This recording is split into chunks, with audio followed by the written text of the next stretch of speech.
तिलकं ललाट पटले वक्षस्थले कौस्तुभं नासाग्रे वरमुक्तिकं करतले वेणुकरे कंकण सर्वांगे हरिचंदन सुललितं कंठे च मुकुतावली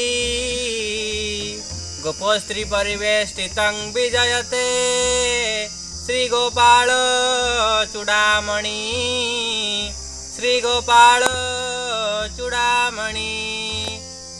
दर्शक बंधु आपण को आज ये अधम दिनहीन सिद्धेश्वर त्रिपाठी स्वागत करुछि तत्ववाणी आउ एक नूतन अध्याय को।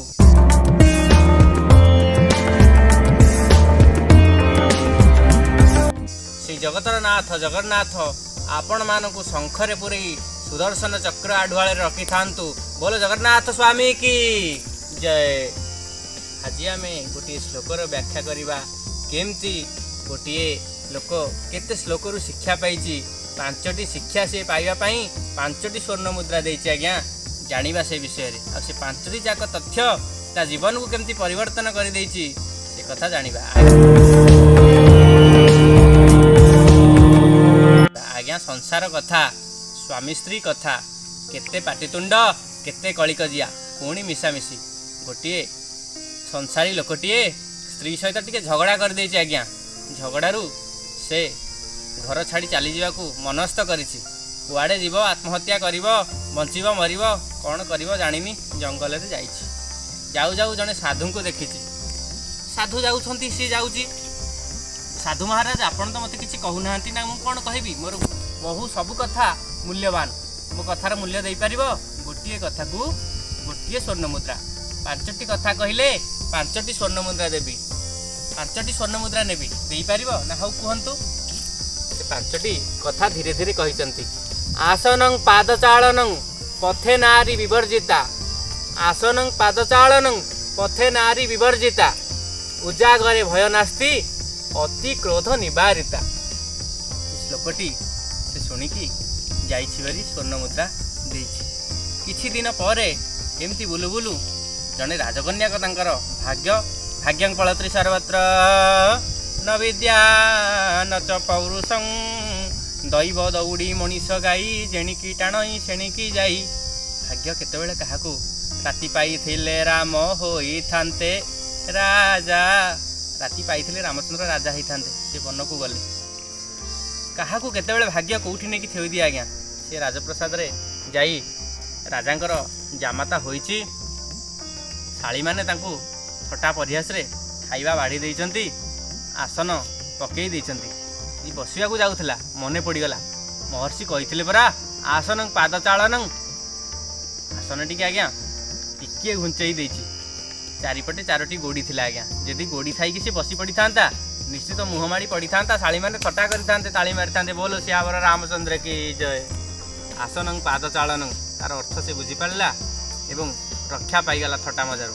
पथे नारी विवर्जिता अरण्य जीवा समय रे आज जड़े नारी को देखी नानी सहित कथा हो मन पड़ जाए पथे नारी विवर्जिता पथरे नारी को विवर्जिता कर त्याग कर ठीक किसी समय पर तार से घर रागिकी आसला ता स्वामी आदि से तार तार कथोपकथन चली था कौन होता आज्ञा घटना कहले।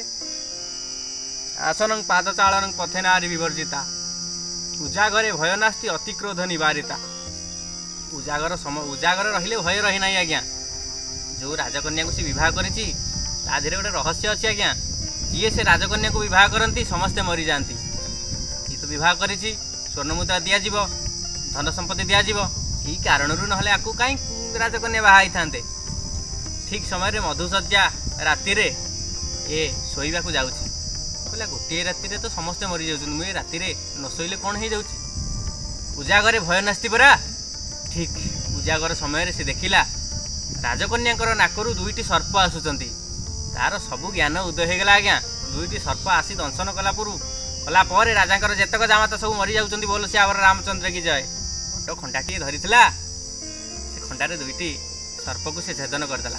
रानी राजकन्या उठी पड़ले राजकन्या सब जानी पारे से राजा जामाता ही खुशी रे संसार पालन कला पुओ झील हेले किछि दिन पर तार मन पड़ला मोर भी गोटे संसार थिला, चलो जीवा।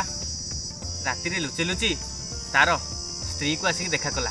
ए कौन? स्त्री पाखरे गोटे पिलाटीए शोइची, युवकटीए शोइची, अंडाटीए धरिथिला हाणी देवा पई। मो स्त्री कौन आउ गोटे बाहा गला? सबू सरी जाइछांता आज्ञा। मने पड़गला महर्षि कथा, अति क्रोध निवारिता। स्त्री को उठेला, स्वामी स्त्री कथोपकथन हेले। स्वामी देवता प्रणाम कला, पाद धूली नहीं मुंडे लगला। ये आपण पुओ, तुम पुओ कौन तुम चिन्ह पारन? ए चंडाल मु कौन करी थांती? आज मो निज पुओ को मार जाई थांती। मुनि ऋषिंकर वाक्य केबे अन्यथा हुएनी। सेही वाक्य को जदि आमे मानि चलिबा हमर संसार सुखमय हो जीवो। आज आपण श्लोक रु कौन जानले? अनेक शिक्षा जानिले। से शिक्षा गुड़ी को आपण जीवन में मध्य लगेबे। आसंतु वाणी को विराम दबा प्रभुंकर नाम नहीं। श्रीराम जय राम जय जय राम जय जय राम, संकट मोचन जय हनुमान। श्रीराम जय राम जय जय राम, श्रीराम जय राम जय जय राम, श्रीराम जय राम जय जय राम, श्रीराम जय